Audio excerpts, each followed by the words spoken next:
இப்போ எல்லா இடத்துலையும் வந்து பார்த்தீங்கன்னா நவராத்திரி ஸ்பெஷலாக எல்லாரும் கொலு தான் வச்சுட்டு இருக்காங்க.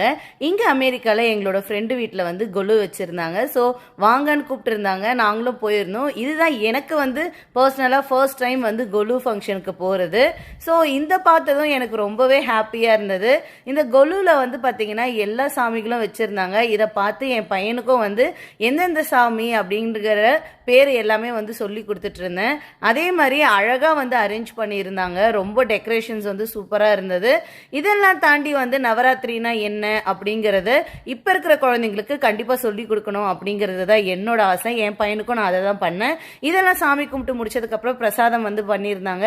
சுண்டல், அப்புறம் வந்து புதினா ரைஸ், அப்புறம் உருளைக்கிழங்கு பொரியல், பருப்பு சாதம், அது கூடவே வந்து தயிர் சாதம், அப்புறம் வந்து கேசரி, அதுவும் வந்து பைனாப்பிள் கேசரி வந்து பண்ணியிருந்தாங்க. எல்லாமே ரொம்பவே சூப்பராக இருந்தது. எல்லாம் சாப்பிட்டுட்டு நாங்களும் வந்து தாம்பூலம் வாங்கிட்டு கிளம்பிட்டோம். இதே மாதிரி உங்கள் வீட்டில் கொலு வந்து எப்படி வச்சுருந்தீங்க அப்படின்னு சொல்லி மறக்காமல் கமெண்ட்டில் சொல்லுங்கள். தேங்க்ஸ் ஃபார் வாட்சிங்.